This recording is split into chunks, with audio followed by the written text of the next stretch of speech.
자, 330페이지 할 차례 맞죠? 자, 부동산 투자 분석 기법. 자, 이 부동산 투자 분석 기법 한번 보겠습니다. 330페이지.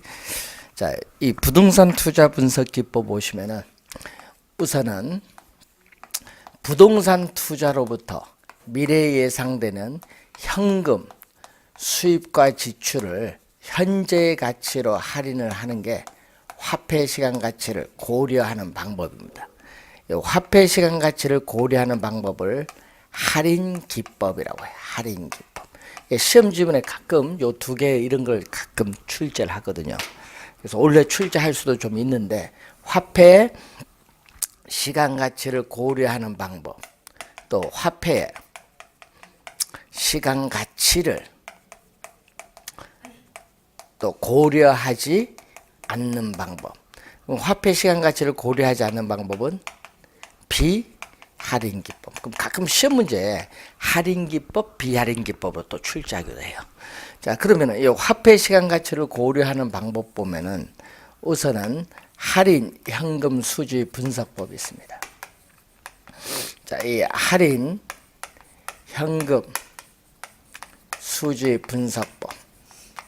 자, 부동산 투자로부터 미래에 예상되는 현금 수입과 지출을 현재의 가치로 할인해서 분석하는 방법이 있어요. 자, 할인 현금 수지 분석법이 있고 또 우리 현가, 이 현가 회수 기간법이라는 게 있어요. 이 두 가지는 화폐 시간 가치를 고려하는 방법이고 화폐 시간 가치를 고려하지 않는 방법은 이 정통적 분석 기법. 자, 이 정통적 분석 기법 그리고 어림 세법, 비율 분석법은 화폐 시간 가치를 고려하지 않는 방법입니다. 자, 이때 이제 제일 먼저 여기 나와 있거든요. 여러분 교재 330페이지 보시면은 이 정통적 분석 기법인 여기에 먼저 나와 있습니다. 우선은 단순 회수기간법, 줄여서 우리는 간단히 회수기간법이라고도 해요. 그래서 단순 회수기간법. 자, 그럼 단순 회수기간이라는 것은 이 부동산 투자로부터 미래에 예상되는 현금 수입을 가지고 현재 투자한 금액을 회수하는 데 소요되는 기간입니다. 자, 그럼 이러한 단순 회수기간법을 보면은 자, 예를 들어서 이런 의미거든요. 자, 영년은 현재를 말합니다. 현재. 자, 그러면 현재 마이너스는 돈이 나간 거. 그러면 현재 시점 투자 금액이 3억 원입니다. 자, 이때 1년 차에 1억 원. 자, 1억 원이 돈 들어왔고요. 또 2년 차에도 1억 원이라는 돈이 또 들어왔어요. 그리고 3년 차에도 1억 원 이렇게 돈이 들어왔고 4년 차에도 1억 원 이렇게 돈이 들어왔습니다. 자, 이렇게 가겠죠. 자, 이런 형태인데 문제는 이 투자로부터 미래에 예상되는 이 현금 수입을 가지고 현재 투자한 금액 3억을 회수하려면 몇 년? 3년까지면 3억 되죠. 3년 소요돼. 이것을 단순 회수기간. 그러면 이 단순 회수기간법에서는 이 투자안의 회수기간, 자, 이 투자안의 회수기간이 기업이 이 설정한 이 목표로 하는 회수기간보다 어떻게 돼요? 짧다. 그럼 기업이 설정한 목표로 하는 회수기간은 5년인데 투자안의 회수기간은 3년. 짧으면 빠른 시간 내 투자 금액을 회수하니까 이때는 투자를 채택을 해요. 그런데 우리는 투자안의 회수기간이 기업이 설정한 목표로 하는 회수기간은 5년인데 투자안의 회수기간은 10년이다. 여기 길면은 미래 불확실성에 따른 위험이 너무 커요. 이때는 우리는 투자가 이루어지지 않는다. 이때는 투자가 이루어지지 않는다. 이렇게 보시면 되겠죠. 자, 단순 회수기간법. 이렇게 보시면 되겠습니다. 자, 우선은 그럼 현가는 뭐죠? 현가는 투자로부터 미래에 예상되는 현금 수입을 이걸 현재의 가치로 이렇게 할인을 해요. 그럼 현재 가치로 할인하면 1억은 1억보다 작아요. 현재 가치로 할인하면. 그럼 3년까지 해봐야 3억 안 돼요. 그럼 4년까지 할인을 해야 되거든요. 이렇게 미래에 예상되는 현금 수입을 현재 가치로 할인을 한 다음에 현재 투자한 금액 3억 원을 회수하는데 소요되는 기간을 우리는 현가 회수 기간이라고 해요. 현가는 반드시 붙여야 됩니다. 현가를. 단수는 생략해도 되지만 현가는 반드시 붙여야 돼요. 할인을 하니까. 그래서 이렇게 미래에 예상되는 현금 수입을 현재 가치로 할인하기 때문에 화폐 시간 가치를 고려한 방법이죠. 그래서 현가 회수기간법은 우리 17회, 19회 시험 우리 2번 출제를 했어요. 2번. 자, 이 현가 회수기간법입니다. 자, 그러면은 우선은 단순 회수기간법 하나 있고 또 하나가 여러분 시험에 또 많이 나옵니다. 좀 주의해야 돼요. 회계적 수익률법 또는 회계적 이익률법이라고 하죠. 회계적 수익률법, 회계적 이익률법인데 요거 화폐 시간 가치를 고려하지 않는 방법 꼭 기억해야 됩니다. 자, 이것을 이쪽으로 오해를 하거든요. 자, 그러면 회계적 이 수익률 개념이 또 중요하죠. 24회 시험은 또 요걸 또 개념을 출제했습니다. 회계적 수익률은 매년 평균적으로 발생하는 거죠.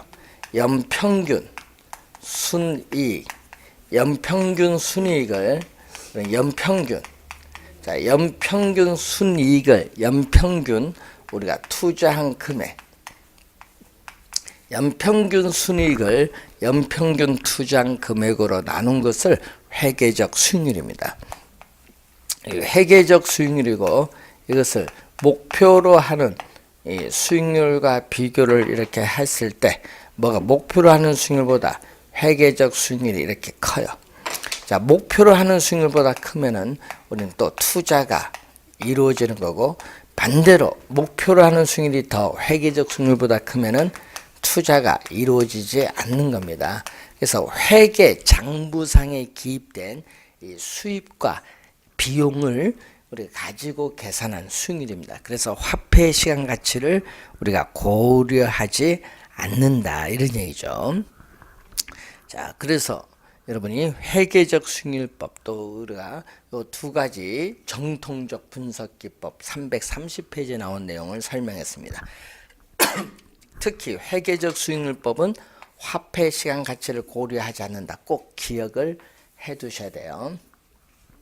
자, 다음은 할인현금 수지 분석법이 331페이지 나오는데, 자, 부동산 투자로부터 미래에 예상되는 현금 수입과 지출을 현재 가치로 할인해서 투자 결정을 하는 방법입니다. 현재 가치로 할인하기 때문에 화폐 시간 가치를 고려하는 할인 기법입니다.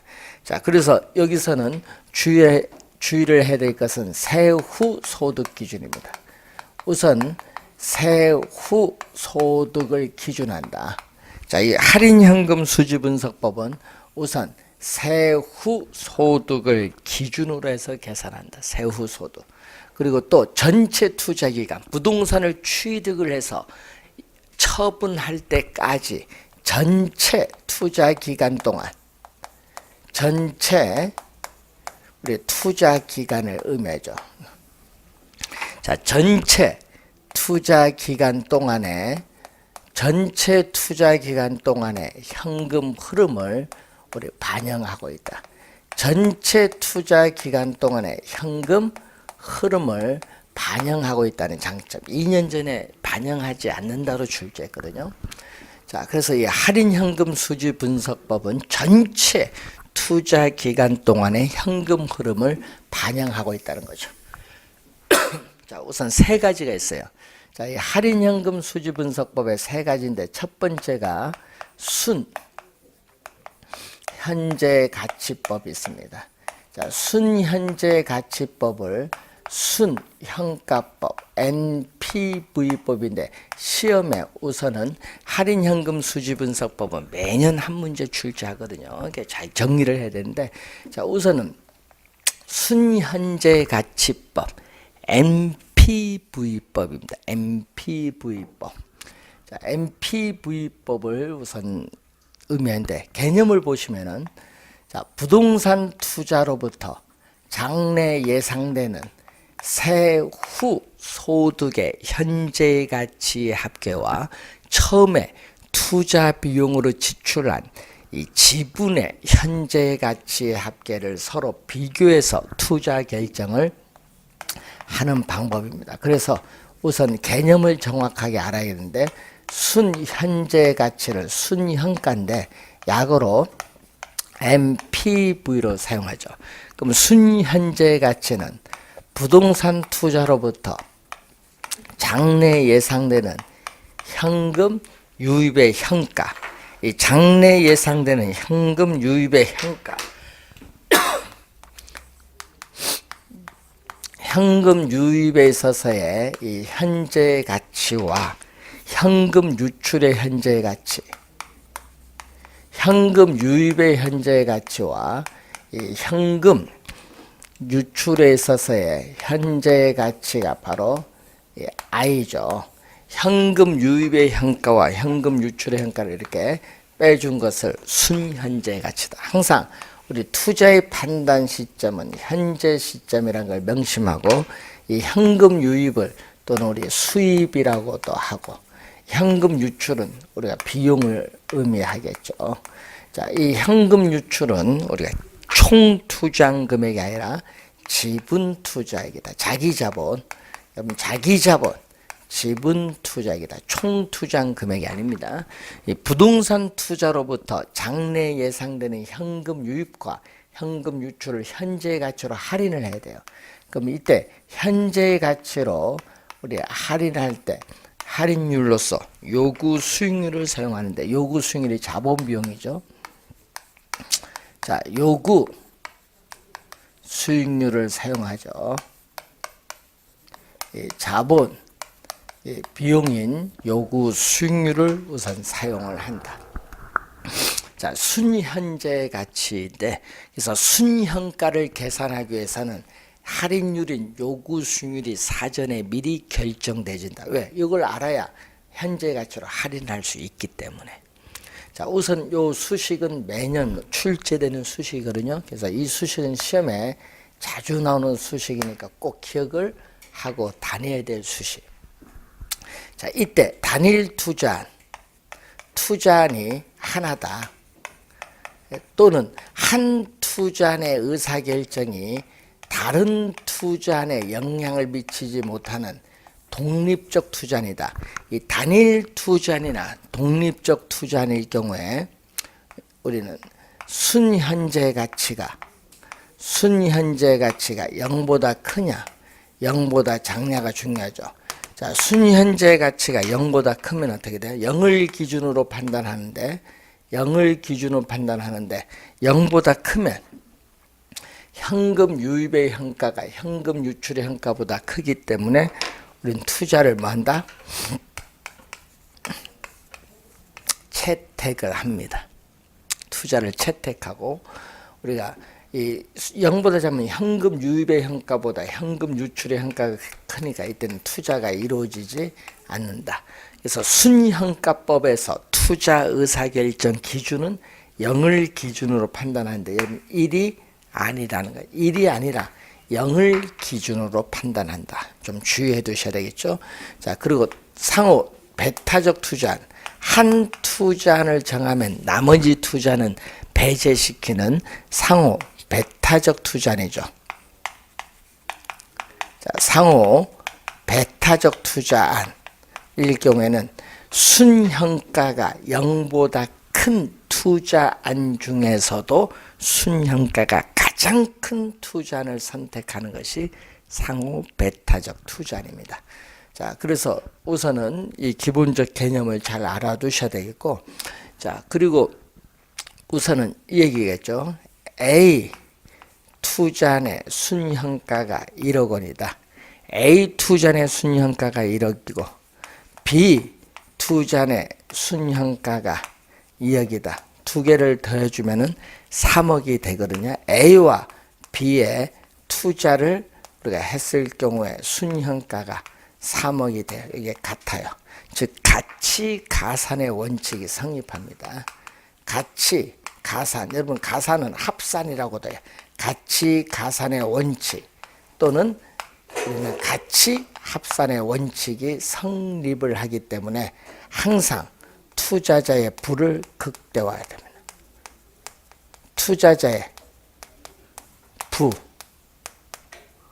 투자자의 부를 뭐한다? 극대화한다. 항상 투자자의 부를 극대화하게 되죠. 가치 가산의 원칙이 성립하고 또 순현가법이 통상 일반적으로 내부 수익률법, IR법은 내부 수익률이죠.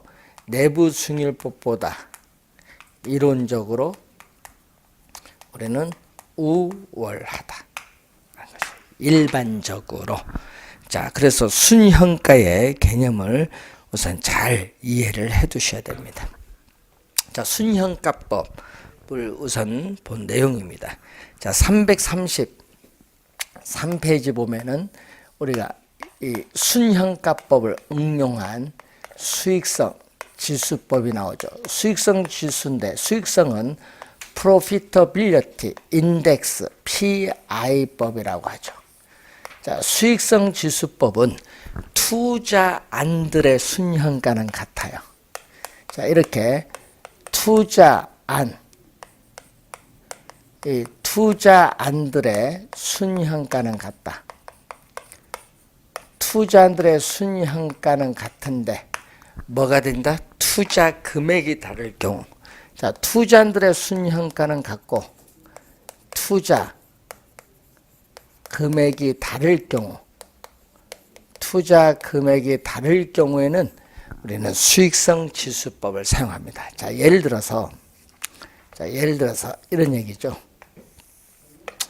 우리가 A, B, 여러분 시험에는 우리는 꼭 4개를 출제해야 돼요. A, B, C, D. 시험에 이렇게 투자를 4개를 내요. 자, 이때 순현재 가치 줄여서 순현가가 전부 우리가 1억 원이다. 자, 순현가가 전부 1억 원이면 똑같죠? 자, 이렇게 순현가가 1억 원이면 다 0보다 커요. 순현가가 0보다 크면 다 투자를 채택을 다 하는데 어느 걸 선택할 거냐? 어렵죠. 다 똑같으니까. 이때 뭐가 다를 경우? 투자 금액이 다를 경우. 자, 투자 금액 I 이게 다를 경우에 어떻게 되냐? 근데 문제는 우리가 A 투자는 5억을 투자했다. B 투자는 10억을 투자했다. C는 15억을 투자했다. D는 20억 원을 투자했다. 뭐 이렇게 할 수 있지. 자, 이렇게 투자 금액이 다를 경우는 뭐를 적용하자? 수익성 지수법을 적용하자. 그러면은 이때 수익성 지수는 얼마? 수익성 지수 PI는 부동산 투자로부터 장래 예상되는 현금 유입의 현가를 현금 유출의 현가로 나누는데 분모 분자로 주어질 때는 뭐를 기준? 1을 기준. 분모 분자로 주어질 때는 1을 기준으로 판단합니다. 자, 0이 아니다. 분모 분자로 주어질 땐 0이 아니라 뭐를 기준? 1을 기준으로 판단합니다. 그러면 1보다 크면 현금 유입의 현가가 현금 유출의 현가보다 크기 때문에 이때는 투자를 채택을 하고 1보다 작으면 현금 유입의 현가보다 현금 유출의 현가가 크기 때문에 투자가 이루어지지 않는다. 그래서 우선은 수익성 지수의 개념부터 확인을 해 두시면 되겠죠. 자, 그러면은 한번 볼까요? B 한번 구해 볼까요? B. 자, B에 있어서 수익성 지수는 얼마? 자, B의 순현가는, 자, 순현가는 지금 얼마? 1억인데, PV에서 I를 뺀 건데 I 투자 금액이 얼마죠? 10억. 그러면 PV는 얼마? PV는 10억에 1억을 대주니까 11억 원. 11억 원이 나오겠죠. 자, 이럴 때 수익성 지수는 얼마다? PV 11억 원을 투자 금액 10억 원으로 나눠주면 얼마? 1.1이야. 1.1이 나오는 거야, B는. 이런 식으로. 그럼 만약 D를 구하면은 순현가는 1억인데 PV에서 I, 요게 20억이죠. 요거는 1억인데. 그러면 넘어가면은 PV는 21억 원이 돼요. 자, 그러면 또 수익성 지수는 우리 PV 21억 원을 I 20억 원으로 나눠주니까 얼마 나오죠? 1.05가 되죠. 요게 크거든요. 그래서 여러분 이런 의미거든요. 순현가, 순현재 가치, 기타, 투자의 판단 지표가 동일하다. 순현가, 기타, 투자의 판단 지표가 동일하다. 똑같다. 자, 이럴 경우에는 이 초기 투자 금액 I가 작을수록, 자, 초기 투자 금액 I가 작다. 그럼 얼마? 20억보다 10억이 작죠. 작을수록 뭐는? 수익성 지수는 1.05보다 1.1이 커요. 초기 투자 금액이 작을수록 수익성 지수는 뭐다? 높게 나타난다는 것을 우리는 알 수 있어요. 자, 계산하는 방법 한번 봤는데, 이렇게 예를 들어서 이 B투자니 A, C, D에 비해서 상대적으로 수익성이 어떠하냐. 그래서 B가 다른 투자안과 비교를 하거든요. 그래서 수익성 지수법은 다른 투자안과 비교할 때는 상대적이란 말을 써요. 다른 투자안과 비교할 때는 상대적. 그래서 상대적 뭐를? 수익성을 측정하는 게 바로 뭐다? 수익성 지수법이 돼요. 자, 333페이지에 바로 이런 의미를 알아두시면 되겠고, 332페이지 보시면은 우리가 수익률법이 나오죠. 자, 내부 수익률법. 자, 세 번째, 내부 수익률법. 자, 내부 수익률법은 우리가 internal rate of return에서 IRR법이라고 하죠. 자, 개념은, 자, 내부 수익률법의 개념은 이 투자에 대한 내부 수익률과 요구 수익률을 비교해서 투자 결정을 하는 방법이에요. 자, 그러면 시험 문제는 이 내부 수익률 개념을 자주 출제해요. 시험에는 이 내부 수익률 개념을 자주 출제한다. 자, 그럼 내부 수익률 개념을 자주 출제하는데, 자, 우선 볼까요? 부동산 투자로부터 장래 예상되는 현금 유입의 현가. 자, 이 현금 유입에 있어서의 현재 가치, 이 현금 유입의 현재 가치와 현금 유출, 자, 현금 유출에 있어서의 현재 가치 I, 현금 유입의 현가와 현금 유출의 현가를 서로 뭔다? 서로 같게 만드는 할인율을 내부 수익률이다. 그래서 항상 뭐가 같다? 요거 현가. 요거 시험에는요, 미래가치로 많이 내거든요. 항상 투자의 판단이 현재 시점. 요걸 서로 뭐죠? 같게 만드는 할인율을 내부 수익률이니까, 내부 수익률법에는 순현가법과는 달리 할인율로서 뭐를 사용한다? 내부 수익률을 사용한다. 할인율로서 뭐를 사용한다? 내부 수익률을 사용한다. 내부 수익률법에서는 할인율로서 내부 수익률을 사용한다는 개념이죠. 자, 현금 유입의 현가와 현금 유출의 현가를 서로 같게 만든다라는 거. 자, 그럼 같으니까 요건 얼마? 순현재 가치는, 자, 순현재 가치는 PV에서 i를 뺀 건데 서로 같으니까 이것은 얼마가 된다? 제로. 순현재 가치가 제로가 될 때 내부 수익률과 요구 수익률은 서로 같습니다. 그래서 순현가를 0으로 만드는 할인율을 말해요. 순현가를 0으로 만드는 할인율. 그러면 수익성 지수는 얼마? 수익성 지수는 PV를 I로 나눈 건데 서로 같은 것끼리 나누니까 수익성 지수는 1로 만드는 할인율. 그래서 시험 문제 2년 전에 여기 나왔죠. 순현가가 0이다. 순현가가 0이면 PV의 I가 같거든요. 그러면 수익성 지수는 얼마가 돼? 1이 된다. 이 지문을 또 우리 2년 전에 출제를 했었죠. 자, 그래서 이 내부 수익률은 투자 사업, 투자한 그 자체. 자, 투자 사업, 투자한 그 자체에서 장래 예상되는 투자 사업, 투자한 그 자체에서 장래 예상되는 기대 수익률을 우리 뭐라고 한다? 내부 수익률.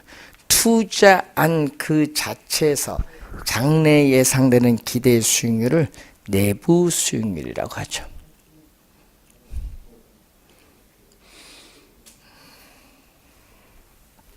자, 그래서 이제 내부 수익률은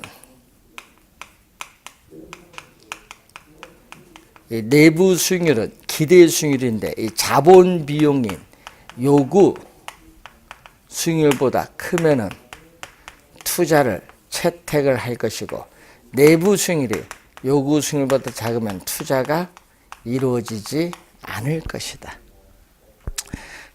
그리고 또 우리 같이 A 투자의 내부 수익률이 10%다. 자, B 투자의 내부 수익률이 20%다. 그럼 요거 더해준 게 30%가 되느냐? A와 B에 우리는 동시에 투자했을 경우에 내부 수익률이 30%가 되느냐? 30%가 안 되죠. 뭐 20 몇 프로, 10 몇 프로가 되겠지. 그래서 같이 가산의 원리가 적용되지 않는다.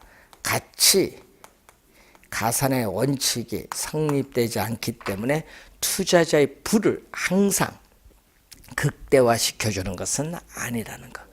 그리고 이 내부 수익률, 요거 구하는 과정에서 내부 수익률은 2개 이상의 복수의 내부 수익률이 존재할 수도 있고 또 실수의 내부 수익률이 존재하지 않을 수도 있어요. 허수가 나타날 수 있다. 이렇게 보시면 되겠습니다.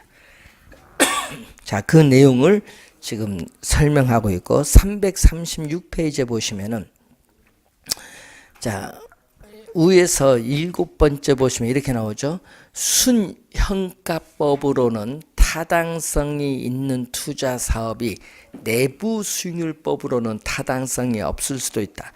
물론 그 반대의 경우도 성립할 수 있다. 즉 내부 수익률법으로 타당성 있는 사업이 순현가법으로는 타당성이 없을 수 있다. 이런 얘기죠. 그래서 그 지문 또 시험에 많이 나오고 또 바로 밑에 일반적으로 순현가법이 내부 수익률법보다 투자 중거로서 우월한 것으로 판단된다. 이 지문도 3년 전에 또 한번 출제가 되었던 내용이 되겠습니다. 자, 337페이지 보시면은 어림세법이 나오죠. 자, 어림잡아 얼마 요걸 묻는 거죠. 자, 어림세법은 자, 할인현금 수지분석법은 전체 투자 기간 동안의 현금 흐름을 발행하는데 어림세법은 첫 해만 따져요. 투자 첫 해만 따진다. 투자 첫 해. 그래서 투자 첫 해에 현금 수지만을 우리는 대상으로 한다. 자, 투자 이 첫 해에 현금 수지만을 대상으로 합니다. 자, 그리고 우리는 뭐는? 우리는 보유기간 첫 해에 소득 이득은 고려하지만은 처분 시에 부동산 가격 상승에 따른 자본 이득은 고려하지 않는다는 내용이죠. 그래서 이 어림세법은 여러 형태의 현금 수입과 현금 지출을 승수의 형태로 나타내는 승수법, 또 수익률의 형태로 나타내는 수익률법 두 가지가 있는데, 자, 우리 또 시험 지문의 개념에서 승수 수익률이 여러분 이해를 해야겠죠. 자, 승수는 이 투자한 금액을 수익을 가지고 회수하는 데 소요되는 기간이 승수입니다. 그렇기 때문에 승수값이 작을수록 유리해요. 투자한 금액을 수익을 가지고 회수하는 데 소요되는 기간이 작을수록 유리하죠. 자, 그리고 우리가 여기는 수익률법에서의 수익률법에서의 수익률은 투자한 금액 대비 수익과의 비율인데, 수익률은 뭘수록 높을수록 유리하다. 자, 그래서 이 두 개를 곱하면 뭐다? 이 두 개를 곱하면 역수관계다. 자, 이 두 개를 곱하면 무슨 관계? 역수관계다. 곱해서 1이 나오니까 역수관계. 자, 그래서 여러분 저번 주에 마지막 시간에 배우셨던 현금 수지 측정을 배울 때 뭐 배우겠죠? 조, 순, 전후 꼭 암기하고 다니셔야 됩니다. 조순 전후인데, 조는 뭐죠? 조, 소득, 승수. 수는 순, 소득, 승수. 전은 세전, 현금, 수지, 승수. 후는 세후, 현금, 수지, 승수. 자, 여러분 저번 주 배울 때 뭘 배웠어요? 조순 전후는 돈이 들어오는 거예요. 이때 조순 전후는 돈이 들어오는데, 조소득은 두 가지 배웠잖아요. 조소득은 뭐가 있다? 가능조소득 또는 유효조소득인데, 이 수익이죠. 분모는 돈이 들어오는 수익이거든요. 수익은 승수 앞에 있는 이 수익은 분모로 와야 돼. 순소득은 뭐의 줄임말? 순소득은 순영업소득을 줄임말. 순영업소득, 순수익입니다. 그리고 또 요 세전현금 수지 승수 요거 들어와야죠. 승수 앞에 있는 게 다 수익으로서 분모에 들어오는 거. 그래서 조순 전후 꼭 기억해 두셔야 되겠고, 이때 요 두 개는 총투자액을 대상. 요 두 개는 총투자한 금액. 부동산을 취득을 하는데 총투자한 금액은 자기 자본에다가 뭐를 대준 거죠? 타인 자본을 대준 총투자한 금액을 대상으로 해요.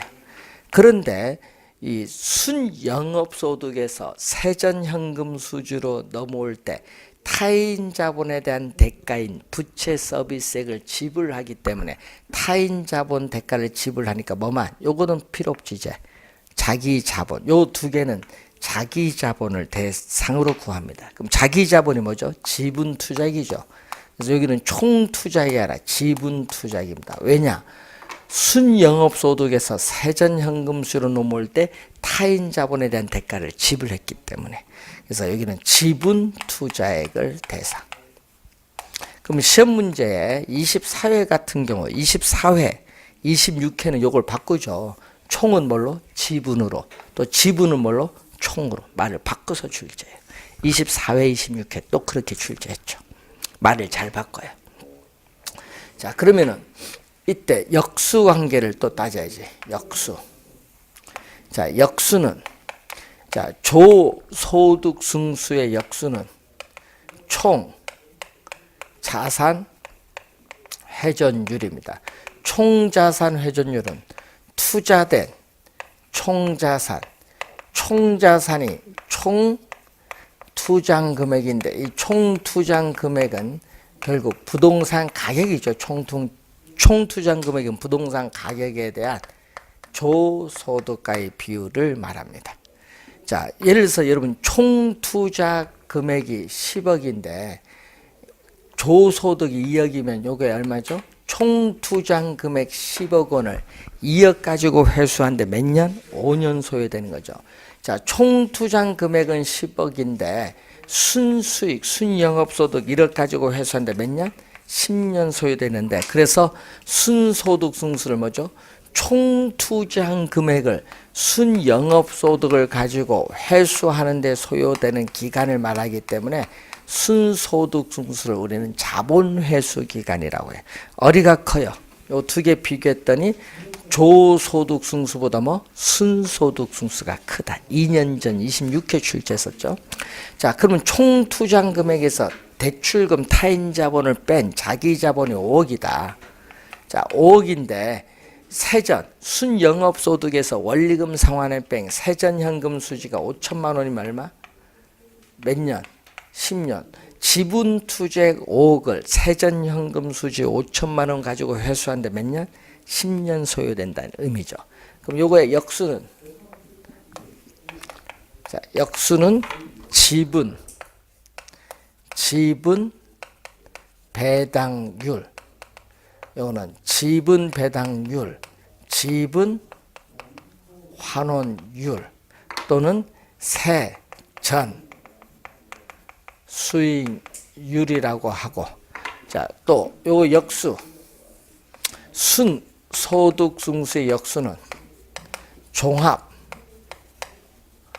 환원율 또는 자본 환원율, 종합 환원율, 자본 환원율 또는 종합 자본 환원율이라고 하고, 자, 요 역수는